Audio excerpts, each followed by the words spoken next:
বাংলার রাজনীতিতে এখন একটাই নাম, হুমায়ুন কবির, মুর্শিদাবাদের ডন। হ্যাঁ, আর সেই হুমায়ুন কবিরকেই নাকি শুনতে হলো গো ব্যাক স্লোগান। ঠিক শুনছেন, হুমায়ুন কবির, ভরতপুরের প্রাক্তন তৃণমূল বিধায়ক, সদ্য উত্থিত জেইউপি জনতা উন্নয়ন পার্টির প্রধান হুমায়ুন কবির, তাকে গো ব্যাক স্লোগান দেওয়া হলো। মুর্শিদাবাদে নয়, কলকাতা এবং হাওড়া সংলগ্ন জেলা হুগলিতে। আপনারা জানেন, হুগলি জেলায় গত 3-4 দিন ব্যাপী একটি ইসলামিক জনসভা, ইসলাম ধর্মের যেটাকে বলা হয় বিশ্ব ইস্তেমা, সেই অনুষ্ঠান সংঘটিত হতে যাচ্ছে।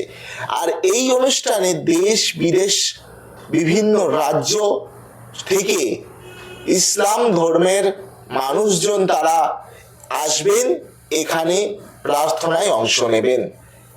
যে কোনো রাজনৈতিক দলের নেতৃত্ব থেকে শুরু করে যে কোনো পেশার জীবিকার মানুষ, এমনকি যে কোনো ধর্মের মানুষও এই সভায়, এই ইস্তেমায় উপস্থিত হতে পারেন, এতে কোনো বাধা নেই।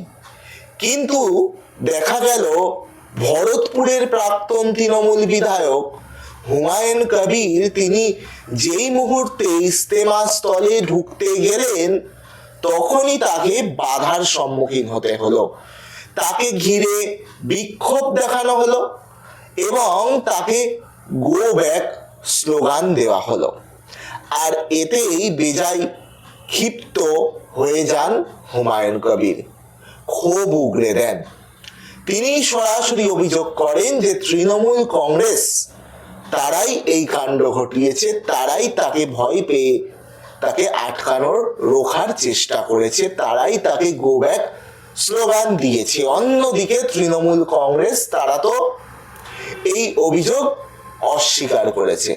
আপনারা দেখছেন N24 টিভি, আর সঙ্গে রয়েছি আমি সাজিদ। শুরু করব আজকের খবর।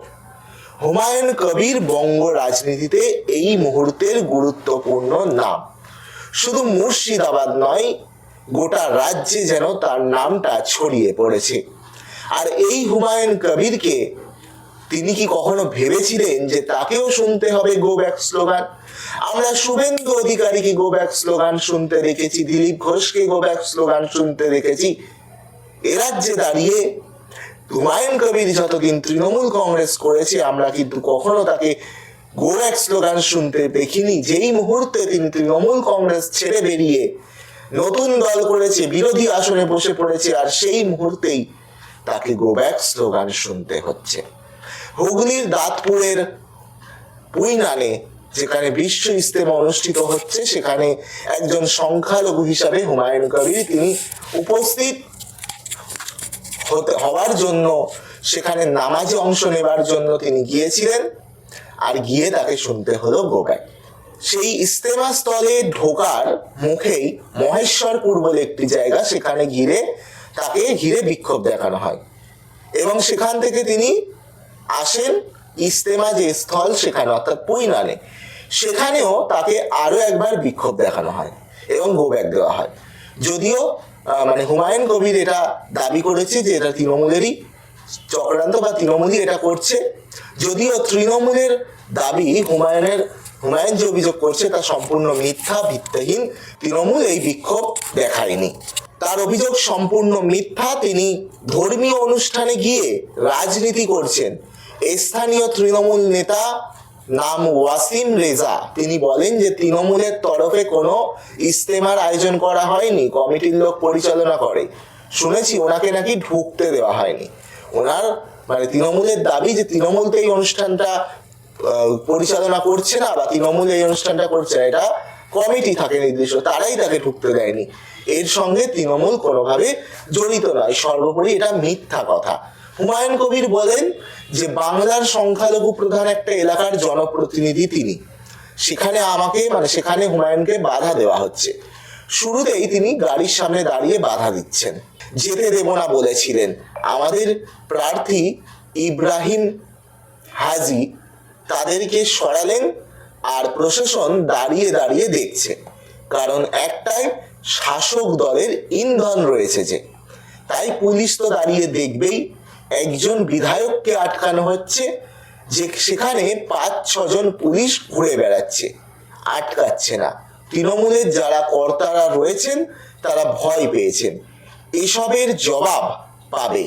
উল্লেখ্য, কিছুদিন আগেই পুলিশের সঙ্গে বচসায় জড়িয়েছিলেন হুমায়ুন কবির ও তার ছেলে। হুমায়ুনের যে নিরাপত্তা রক্ষী বা নিরাপত্তা রক্ষী হিসাবে যে পুলিশ কর্মী ছিলেন, তাকে মারধরের অভিযোগে তার ছেলেকে থানায় নিয়ে যায় শক্তিনগর থানার পুলিশ। প্রায় 7 ঘন্টা জিজ্ঞাসাবাদের পর তিনি ছাড়া পান। তবে এই ঘটনায় পুলিশ হুমায়ুন ও তার ছেলের বিরুদ্ধে থানায় অভিযোগ দায়ের করে। দুর্গা অঙ্গনের ভূমিপ্রস্তর স্থান নিয়ে তিনি কটাক্ষ করে বলেন যে মুখ্যমন্ত্রীর চেয়ারে বসে সরকারি টাকায় করছেন, এটাই দুর্ভাগ্যজনক।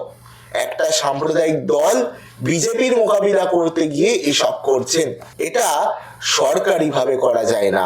আমরা মন্দির তৈরি করার বিরোধী নই, তবে একজন মুখ্যমন্ত্রী হয়ে সরকারি টাকায় মন্দির করা যায় না, এটা আমরা জানি অবশ্যই যে কোনো সরকারি টাকায় মন্দির মসজিদ করা যায় না। সেক্ষেত্রে হুমায়ুন কবির যে মসজিদ তৈরি করছে, সেই মসজিদটিও কিন্তু সম্পূর্ণ যে মুসলিম জনগণের টাকাই মসজিদটি কিন্তু হবে, মসজিদটি সরকারি টাকায় নয়, যেটা হুমায়ুন কবির আগে থেকেই বলে দিয়েছেন। সেখানে দাঁড়িয়ে রাজ্যের শাসক দল তৃণমূল কংগ্রেস তারা একের পর এক রাজ্যে মন্দির করছেন এবং তার সরকারি কোষাগার থেকে এটা নিয়ে ক্ষোভ উগরে দিয়েছেন হুমায়ুন কবির। ছোট্ট করে হুমায়ুন কবির ওই হুগলির দাঁতপুরে ওখানে পৈনানে বাধার সম্মুখীন হয়েছিলেন। সেখানে কি বলেছিলেন ছোট্ট করে ভিডিওতে দেখাবো না, তবে অডিওটি খুব সংক্ষেপে আপনাদের শোনাবো, শুনুন ওই অডিওটি।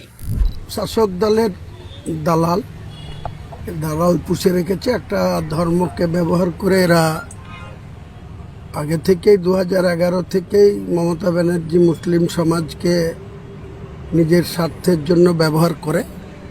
আজকে একটা দৃষ্টান্ত পাওয়া গেল, যেখানকার ধনেখালির যে এমএলএ বিধায়িকা অসীমা পাত্র, তার কিছু লোককে এখানে রেখে দিয়েছে, যে আমাদেরকে বিজেপির দালাল বলছে। কে বিজেপির দালাল সেটা আগামী নির্বাচনে এদের জবাব দেওয়া হবে। কারণ মমতা ব্যানার্জি নিজে বিজেপির সঙ্গে কতটা সম্পর্ক রেখে চলে, এনডিএর সঙ্গে ঘর করেছে, রেলমন্ত্রী হয়েছে, অটল বিহারী বাজপেয়ীর সঙ্গে মন্ত্রী সবাই ছিল। আজকে তাদের এমএলএ হুগলিতে দাঁড়িয়ে বলবে আমাকে বিজেপির দালাল, এর জবাব 26-এ ঠিক দিয়ে দেওয়া হবে। শুনলেন অডিওটি, হুমায়ুন কবির কি বললেন? কি বলবেন আপনাদের? যদি কিছু মতামত থাকে এই বিষয় নিয়ে, আমি আর ভিডিও বড় করব না। ভিডিওটি যদি ভালো লাগে অবশ্যই লাইক করতে পারেন এবং চ্যানেলটি নতুন হয়ে থাকলে সাবস্ক্রাইব করে দিতে পারেন।